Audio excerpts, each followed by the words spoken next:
चालू आहे.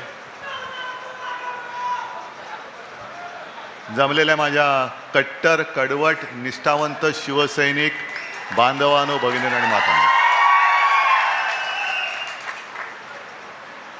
मी आज सकाळपासून शिवसैनिकांना भेटतोय, कारण अनेक जणांना असं वाटतंय, तुम्ही खाली बसा ना, कॅमेरा ऑन ठेवा आणि तुम्ही खाली बसा.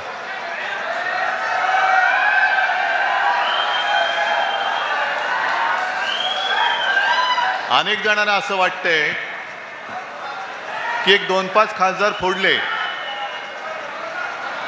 25-30 खासदार आमदार फोडले म्हणजे शिवसेना संपली. त्यांना मुळामध्ये कळलेलंच नाही की शिवसेना म्हणजे कट्टर कडवट शिवसैनिक, निवडून आलेले लोकप्रतिनिधी हा वेगळा भाग आहे. म्हणजे आम्ही ज्यांना निवडून दिलं, ज्या लोकांनी त्यांना मोठं केलं, असे अनेक लोक ज्यांना या शिवसैनिकांनी मोठं केलं ते गेले, पण तरी शिवसेना काही संपत नाहीये आणि कोणी संपूच शकत नाहीये. नाहीतर तुम्हीच बघा, या हिंगोली मतदारसंघात लागोपाठ 2दा गद्दारी झाली. आधीचाही खासदार गेला, तो तर आता तोंडच दाखवू शकत नाही, चोरवाटेने आतमध्ये घ्यावं लागलं त्याला. कारण निवडणूक लढण्यासाठी लोकांसमोर जाणार कसं? कारण तोंडाला हळद नाही तर काळं लागलेलं आहे.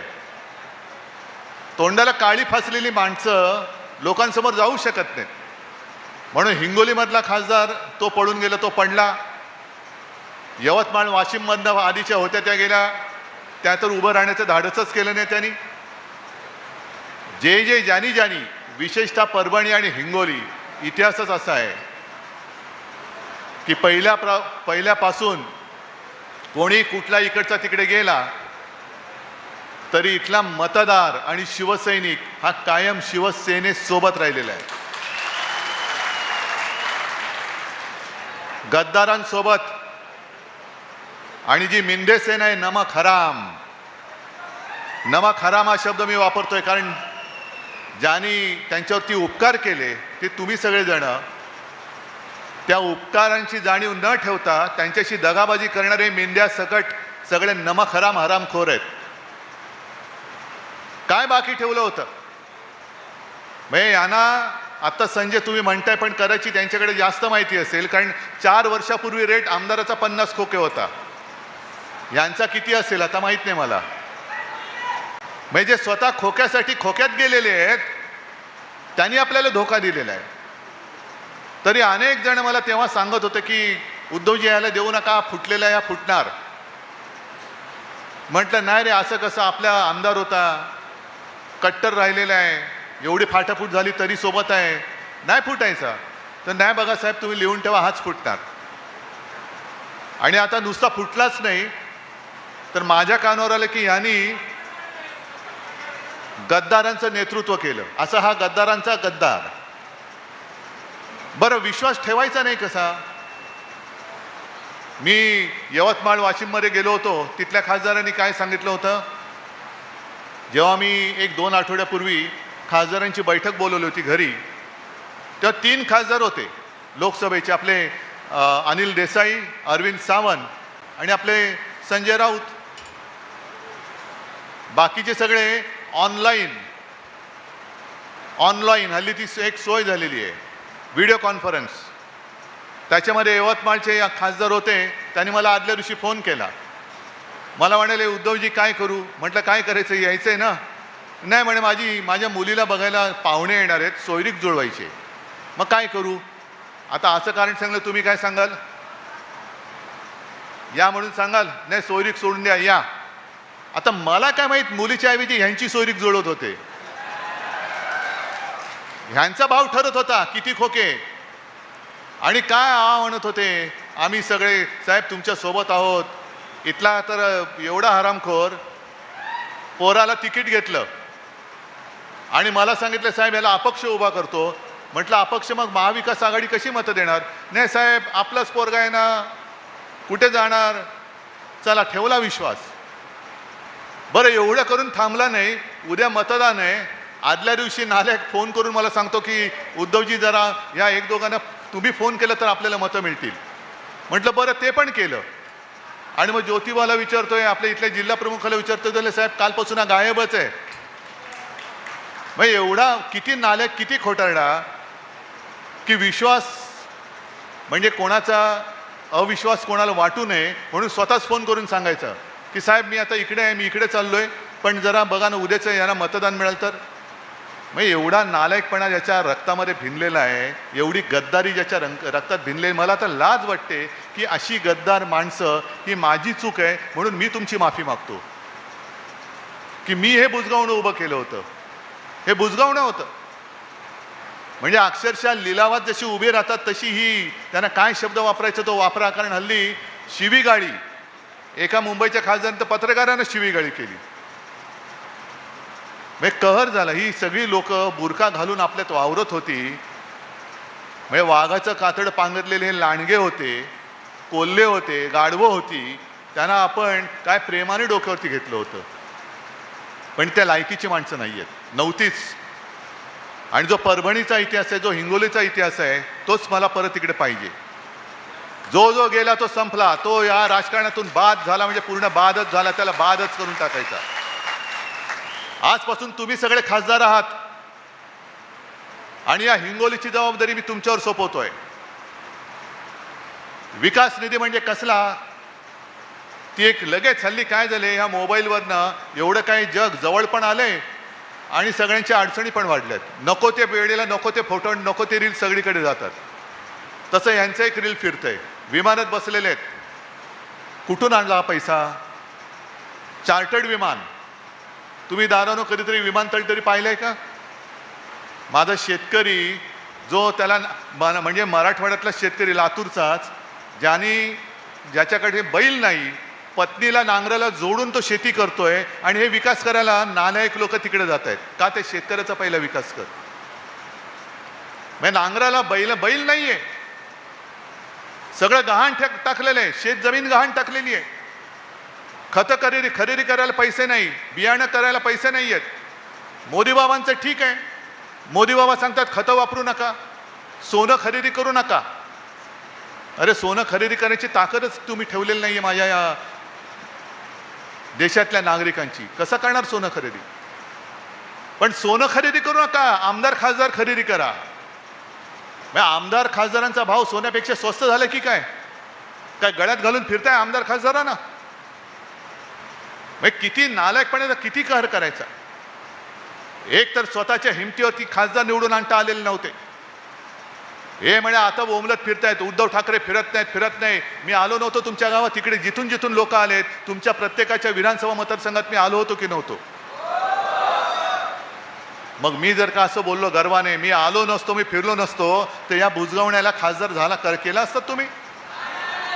एक तर पक्ष चोरलेलं, चिन्ह चोरलेलं, नवीन चिन्ह घेऊन आपण लोकांसमोर गेलो. तुम्ही सगळ्यांनी अक्षरशः दिवस रात्र एक करून ना कुटुंबाकडे पाहिलं, ना तुमच्या प्रकृतीकडे पाहिलं, रक्ताचं पाणी केलं, रक्त आटवलं, समोरून पैशाचा धबधबा कोसळत होता.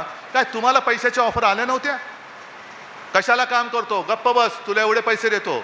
अनेक शिवसैनिकांना आल्या, पण शिवसैनिकांनी त्या हरामाच्या पैशाला लाथ मारली आणि हातात भगवा धरलेला शिवसैनिक हा निष्ठेने त्याच्यासमोर उभा राहिला. निष्ठेने उभा राहिला. निष्ठा कधी विकली जाऊ शकत नाही, निष्ठेची कोणी किंमत करू शकत नाही. पण जी एक लाट निर्माण केली गेली होती, राम मंदिर बांधले म्हणून देशात मोदींची लाट होती, त्या मोदींच्या लाटेत शेवटचे फक्त 15 दिवस आपल्याला मशाल निशाणी मिळाल्यानंतर महाराष्ट्राने भाजपचं गाढव हे अडवलं होतं. आपण महाविकास आघाडीचे 31 खासदार आपण निवडून आणले होते. त्याच्यामध्ये मी अभिमानाने सांगेन, माझ्या मराठवाड्याने 3 खासदार शिवसेनेची दिले होते निवडून. अभिमानाने सांगेन. हे भाजपच्या विरोधातलं मतदान नव्हतं, हे मशालीच्या विश्वासावरचं मतदान नव्हतं, शिवसेना प्रमुखांच्या चेहऱ्यावरती बघून मतदान झालेलं नव्हतं. मग मोदींच्या विरोधात एवढी लोक असताना पुन्हा तुम्ही त्यांच्याचकडे काय गेलात? बरं, आणखीन एक रहस्य असं आहे की जिथे काही भविष्य नाहीये, भवितव्य नाहीये, म्हणजे मिंदेचं भवितव्य शून्य आहे. काम संपलं की मिंदेला सुद्धा कचऱ्याच्या टोपलीत टाकणार आहेत, हे लिहून ठेवा तुम्ही. पण भाजपात हे जायच्या ऐवजी मिंदेकडे का गेले, हे मोठं कोड आहे. का भाजपात का नाही गेले? म्हणजे मला तर आता शंका वाटते की काल विमानामध्ये योगायोग असेल, आपल्या राज्याचे मुख्यमंत्री पण होते माझ्यासोबत. मग लगेच पत्रकारांचं सुरू झालं, चर्चा काय झाली? चर्चा म्हटलं उच्चस्तरीय चर्चा होती, ढगांच्या वरची. पण मला अशी शंका वाटते की हे जे म्हणतात ना ऑपरेशन काय टायगर, अरे टायगरवरती कोण ऑपरेशन करू शकत नाही. एक पंजा मारला ना तुमचं सगळे आतडी बाहेर येतील. हे ऑपरेशन टायगर नाहीये. मला शंका येते ऑपरेशन देवेंद्र आहे. कारण आज ना उद्या, कारण देवेंद्र, त्यांना असं वाटतंय की देवेंद्र फडणवीस कदाचित उद्या पंतप्रधान पदाच्या शर्यतीत उतरतील, म्हणून आत्ताच त्यांचे पंख काप. महाराष्ट्रातून एकही माणूस दिल्लीपर्यंत पोहोचता कामा नये, म्हणून त्याला तिथल्या तिथे गुंतवून ठेव, म्हणून शिवसेनेचे खासदार फोडून अमित शहानी त्यांना या मिंद्याकडे पाठवल्यात. हा माझा स्पष्ट आरोप नाही, तर माझा समज आहे. असू शकतो की नसतो. नाहीतर काय होतं, आता निवडणूक थोडीच आहे, निवडणूक नाहीये. मग कशासाठी तुम्ही माझे खासदार फोडले? बरं फोडले ते फोडले, तुम्ही स्वतःकडे न घेता तुम्हाला जो पाठिंबा देऊ शकतो, तुमचा जो कोणी एक लाचार इकडे तुम्ही ठेवलेला आहे, बटीक गुलाम, त्याच्याकडे सरकवलेले आहेत. म्हणजे उद्या जर का वेळ आली की तुम्ही पंतप्रधान पदी कोणाला मत द्याल, तर हे सगळे गुलाम हे अमित शहाना मतदान करतील. ही पुढची व्यवस्था आहे, म्हणून शिवसेना फोडताय. बरं विकासाचं बोलाल तर हे स्वतः चार्टर्ड फ्लाईटने फिरतात, हा वेगळाच. क्षणभर धरून चला, विकासासाठी गेलेत. मराठवाड्यातल्या आणि विदर्भातल्या आणि महाराष्ट्रातल्या शेतकऱ्यांच्या आत्महत्या थांबतील काय? विकासासाठी गेल्यानंतर माझ्या शेतकऱ्यांची पूर्ण कर्जमुक्ती होईल काय? माझ्या शेतकऱ्याचा पीक विमा हा मिळेल काय? आणि त्यावेळेला समोर उभं राहून मोदींना तोंडावर प्रश्न हे विचारू शकतील काय? जी धमाक, जी हिंमत शिवसेनेमध्ये असताना होती, ती गुलाम सेनेत गेल्यानंतर हे सगळे बाडगे करू शकतील काय? आणि याचं उत्तर स्पष्ट आहे. शिवसेनेचं अस्तित्व हे आमदार खासदारांवरती नाही आहे. शिवसेनेचं अस्तित्व हे जनतेवरती आणि शिवसैनिकांवरती अवलंबून आहे. आता सुद्धा माझ्याकडे, मी सरकारमध्ये नाही आहे, तरी पण एक शिष्टमंडळ भेटलं आणि एक आता यांनी समोरून एक निवेदन दिलं, शक्तीपीठ महामार्ग रद्द करा. कोण आहे मी? काय करू शकतो? माझे तर खासदार पण फोडलेत. इथला जो खासदार होता त्याला विचारा, नालायका तू कधीतरी आमच्या बाजूनी कधी बोललास तिकडे? आता बोलू शकतोस? जाऊ शकतोस तिकडे की नाही? या शक्तीपीठ महामार्गामध्ये माझ्या शेतकऱ्यांचं संपूर्ण राख रांगोळी होते, कुटुंबाच्या कुटुंब उद्ध्वस्त होत आहेत, त्यासाठी सुद्धा लोकांच्या आत्महत्या झालेल्या आहेत. हा शक्तीपीठ महामार्ग होऊ देऊ नका हे सांगण्याचं धैर्य हे विकासवाले करू शकतील काय? मग जबाबदारी आपलीच येणार आहे. कारण विकास त्यांचा होणार, खोके त्यांना मिळालेत. रस्त्यावरती कोण? तुम्ही आणि आम्ही. जसं मी तुमची माफी मागायला आलो तसंच तुम्हाला मी विश्वास द्यायला आलेलो आहे. खासदार फुटला फुटू द्या, पुन्हा आपण नवीन खासदार आणू, आपल्या हक्काचा आणू, नव्याने आमदार आणू. पण तुमच्या न्याय हक्काचे आणि जीवन मरणाचे जे प्रश्न आहेत ते सोडवण्यासाठी हा उद्धव ठाकरे, उद्धव बाळासाहेब ठाकरे तुमच्या खांद्याला खांदा लावून, आमदार खासदार कोणी सोबत नसला तरी मी तुमच्या सोबत उभा राहिल्याशिवाय राहणार नाही.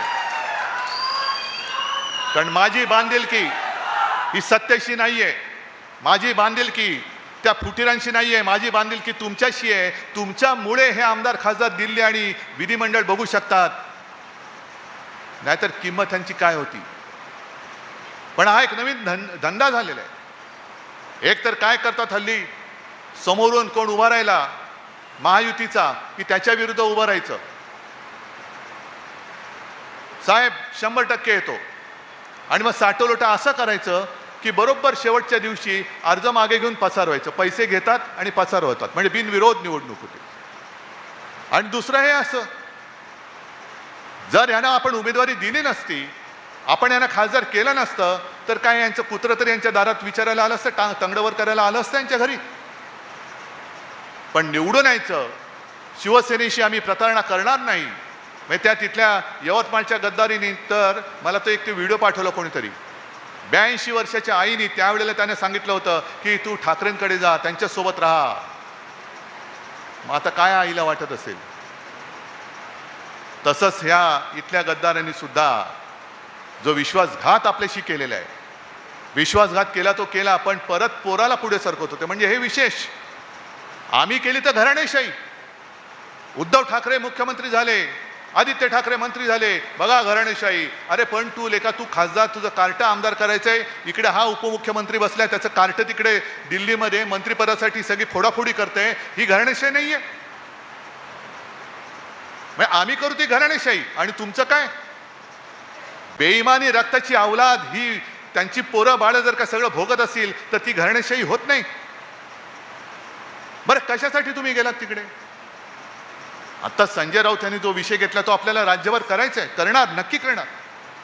कारण राम मंदिर हा आपल्या केवळ महाराष्ट्राच्याच नव्हे तर तमाम जगातल्या तमाम हिंदूंच्या जीवाभावाचा प्रश्न आहे. जर अडवाणीजींनी रथयात्रा काढली नसती आणि हिंदुत्व जे शिवसेना प्रमुखांनी पुन्हा एकदा वरच्या पातळीवरती आणलं होतं, या देशातली 1987 सालची पार्लेची पहिली पोटनिवडणूक अशी होती जी हिंदुत्वाच्या मुद्द्यावरती जिंकली गेली. आणि मग तेव्हापासून सगळ्यांच्या लक्षात आलं, अरे हिंदू वोट बँकेवरती निवडणूक जिंकू शकतो. मग भाजप सोबत आला, मग अडवाणींनी रथयात्रा काढली, मग मंडल कमंडल झालं, बाबरी पाडली गेली. त्यावेळेला आपल्याकडनं मराठवाड्यात सुद्धा आणि महाराष्ट्रातनं अनेक शिवसैनिक तिकडे गेले होते.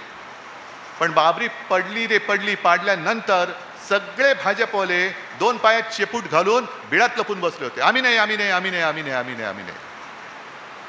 आणि कोर्टाने निर्णय देऊन राम मंदिर झाल्यानंतर काय छाती काढून पुढे आले, शंकराचार्य नको, हा नको, तो नको, फक्त मीच, जणू काय मीच सगळं केलं आणि मीच राम मंदिर उभं केलं. मग आता राम मंदिराची जी काही लूट चालले, मंदिर वही बनाएंगे, कशासाठी? लुटणे केली आहे. ही गद्दारी जी झालेली आहे आणि गद्दार गट, गद्दार सेना जी आहे, जी त्यांची गुलाम झालेली आहे, ते राम मंदिराच्या प्रश्नाबद्दल, राम मंदिराच्या लुटीबद्दल प्रश्न विचारू शकतील काय? आपण करणार आहोत, राज्यभर आंदोलन करणार आहोत. पण हा केवळ गद्दारीचा प्रश्न आहे, तो शिवसेनेशी नाही, उद्धव ठाकरेशी नाही, हिंगोलीचा नाही आहे, ना परभणीचा, ना आणखीन कुठला. हा हिंदूंची, हिंदुत्वाशी केलेली ही गद्दारी आहे, ज्याचा जाब आपल्याला भाजपाला विचारावा लागेल. जसं त्यावेळेला मोगल आक्रमकाने आपली मंदिरं लुटली, काही तोडली, तसंच ते बाबरी बांधली गेली होती ना. मग त्यावेळेला मोगलांनी जर का आपली मंदिरं लुटली म्हणून आपण त्यांना शिव्या घालत असू, तर आता तुमचे जे काही चेले चपाटे राम मंदिर लुटतायत त्यांच्यावरती कारवाई आजपर्यंत का केली नाही? मध्य प्रदेशमध्ये भाजपचे मुख्यमंत्री मंदिराच्या परिसरातल्या जमिनी लुटल्या, पत्रकार परिषदेत आलं. हेच जर का इतर कोणी विरोधी पक्षातल्यांनी केलं असतं तर देशभर यांनी काय हंगामा केला असता. म्हणून आज जो सामनामध्ये संजय राऊत यांनी आग्रह केलेला मुद्दा म्हणून वाचा. कारण मधल्या काळामध्ये सगळे सकल हिंदू समाज म्हणजे काय, हिंदू जनजागृती म्हणजे काय, हिंदू खतरे में है, आणि आम्ही हिंदूच आहोत.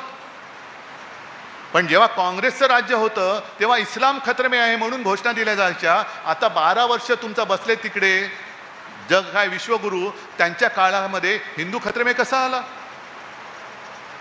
मग ते सगळे जे होते ज्यांनी मोर्चे काढले, नुसता काय तमाशा केला, ते आता गेले कुठे कुठे लपून बसले की राम मंदिर लुटलं जाते, मंदिराच्या नावाने लुटी चालू आहेत. शंकराचार्य म्हणाले केदारनाथ मंदिरातलं सोनं लुटलं गेलंय.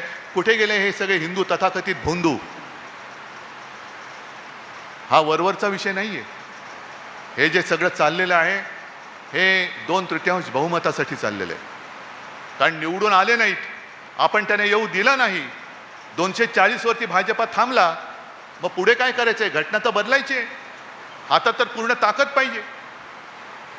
आणि मध्ये जे काही महिला आरक्षणाच्या बुरख्या आडून किंवा त्याच्या आडून डिलिमिटेशनचं जे काही बिल आणत होते, विधेयक आणत होते, ते जर का झालं तर तुम्हाला आम्हाला कोणी विचारणार नाही, पूर्णपणे उत्तरेच्या ताब्यामध्ये हा देश जाईल. आमच्या मताला काहीच किंमत नाहीये, ती आत्ताही नाहीये. कारण उघड सगळीकडनं अत्याचार चालू आहेत, लोकशाहीचा दिवसाढवळ्यात खून पडतोय की काय असं चित्र निर्माण झालंय. तरी कोणाला काही त्याची पडलेली नाही. पण आम्हाला आमदार खासदार पाहिजेत. शेतकरी मेला तर मरू दे, शक्तिपीठाखाली चिरडला गेला तर जाऊ दे, पेपर फुटले तर फुटू दे, विद्यार्थ्यांनी आत्महत्या केली तर करू दे. आजच ठाण्यामध्ये एक पेपर फुटलाय TETचा, कोणालाच काही पडलेलं नाहीये. नीटचा पेपर फुटला, धर्मेंद्र प्रधाननी राजीनामा तर दिलाच पाहिजे, पण त्यातलं जे काही केंद्रबिंदू होतं ते आपल्या दुर्दैवाने आपल्या महाराष्ट्रातलं होतं. आणि असं म्हणतात की ते पकडलेले किंवा ज्यांच्यावरती आरोप आहेत ते सगळे यांच्या परिवाराशी संबंधित होते. मग या पापाबद्दल कोणालाच काही वाटत नाही किंवा तुम्हाला त्याच्याकडे लक्ष जाऊ नये म्हणून हे फोडाफोडी चालले असा माझा स्पष्ट आरोप आहे. का मला परत शिवसेनेचा खासदार पाहिजे, का मला परत शिवसेनेचा आमदार पाहिजे? होय, मला शिवसेनेची सत्ता पाहिजे, कारण ज्यांचा विश्वास माझ्या शिवसेनेवर आहे त्यांना न्याय देण्यासाठी, म्हणून मला परत सत्ता पाहिजे. त्यावेळेला मला मुख्यमंत्री व्हावं लागलं. मी काही ठरवून मुख्यमंत्री झालो नव्हतो. जर भाजपाने दिलेलं वचन पाळलं असतं तर मी मुख्यमंत्री झालोच नसतो. दुसरा कोणतरी शिवसैनिकच मी करणार होतो. पण जी काही मला संधी मिळाली त्यावेळेला मात्र जेवढं काही करता येणं शक्य होतं तेवढं मी प्रामाणिकपणे करण्याचा प्रयत्न केला. कोणी माझ्याकडे कर्जमुक्ती मागितली नव्हती तरीसुद्धा माझं कर्तव्य म्हणून माझ्या नागपूरच्या पहिल्या अधिवेशनात कर्जमुक्ती मी जाहीर केली आणि ती मी करून दाखवली. मी फुकटामध्ये रेशन वाटा हे वाटा असं नाही करत, पण गोरगरिबाला काहीतरी जेवण मिळालं पाहिजे त्याच्यासाठी 10 रुपयात शिवभोजन करून मी दिलं होतं. आता काय झालं मला माहिती नाही आहे. कोरोनामध्ये तुमच्या सगळ्यांच्या सहकार्याने आपण महाराष्ट्र सावरला होता, पाडलं सरकार. अरे पण पाडलं तर पाडलं, सत्ता तुम्ही मिळवलीत, मिळवल्यानंतर काहीतरी त्याचा उपयोग करून द्या ना, महाराष्ट्राचं भलं करा ना, देशाचा विकास करा. तुम्ही तो नाही करायचा. फक्त आम्हाला सत्ता पाहिजे, सगळे आमच्या ढेंगे खालनं जायला पाहिजेत. नाही होणार. छत्रपती शिवरायाचा महाराष्ट्र कोणाच्या ढेंगे खालनं नाही जाणार. आणि तो जो जमाना होता मराठ्यांच्या घोड्यांच्या टापाने दिल्ली हादरायची, तो जमाना आपल्याला आता परत आणावा लागेल. कोणाची टाप होता कामा नये, महाराष्ट्राकडे वाकड्या नजरेने पाहायची. आणि मला खात्री आहे आज अनेक जण नवे जुने माझ्या समोर आलेत, कुठे काही बिघडलेलं नाहीये. मला खात्री आहे एक सुद्धा माझा कट्टर कार्यकर्ता गद्दाराच्या मागे गेलेला नाही, जाऊ शकत नाहीये. इकडे खुद्द हातगावचे कार्यकर्ते बसलेत. पण मी तमाम हिंगोलीकरांना एक आवाहन करतोय. आवाहन म्हणजे विनंती. जे कोणी या नालायकामुळे नाराज होऊन घरी बसले असतील, जे कोणी या नालायकामुळे नाराज होऊन दुसरीकडे गेले असतील, या परत या सगळ्यांनी परत या. कारण ह्याला काय होतं, ह्याच्याकडे मी दिलं होतं सूत्र, बन तू खासदार. मग अडचण त्याला होऊ नये म्हणून मग ते साहेब हा नको, साहेब तो नको, मग हातगावमध्ये हा नको, झालं. मग एक तर वाटोळं करायचं तेवढं करून ठेवण्याचा प्रयत्न केलाच आणि स्वतःही गेला. तर जे जे कोणी त्याच्यावरती नाराज होऊन गेले असतील, या बाबांनो शिवसेना आपली आहे. आज मी सगळ्यांना साथ घालतोय. या गद्दारांमुळे जे जे कोणी गेले होते त्या सगळ्यांनी परत यावं. या सूत्राने या गद्दाराला गाडा परत. आणि तुम्ही सगळे समर्थ आहात. तुम्हाला सगळ्यांना निष्ठेचं पाणी गद्दारांना कसं पाजायचं हे पक्क कळलेलं आहे. अनेक जण आले आणि अनेक जण गेले, पण हिंगोलीवरचा भगवा तुम्ही कधी उतरू दिला नाही. म्हणून मी तुम्हाला खरंच साष्टांग दंडवत घालतोय. आणि निष्ठा हा जो तुमचा जोश आहे, हा उत्साह आहे, खरं म्हटलं तर दुसरा कोणताही पक्ष असता तर खासदार फुटल्यानंतर घराच्या बाहेरच नसता पडला. पण मी जास्त नाही, मी त्यातला नाहीये. मी त्यातला नाहीये आणि तुम्ही पण त्यातले नाही आहात. म्हणजे अनेकांनी आजचा कार्यक्रम बघून तोंडात बोटं घातली असतील, किती बोटं त्यांची जात असतील तेवढी सगळी घातली असतील की हे शिवसेना आहे तरी काय, कितीदा फोडायची, फुटून सुद्धा संपत नाहीये. पण शिवसेना अशी संपणारी नाही. जो फोडायचा प्रयत्न करेल त्याला फोडून संपवल्याशिवाय शिवसेना पुढे जाणार नाही. आणि ती शिवसेना पुढे नेण्याची जबाबदारी मी तुमच्यावर सोपवतो आणि आपली रजा घेतो. जय हिंद, जय महाराष्ट्र.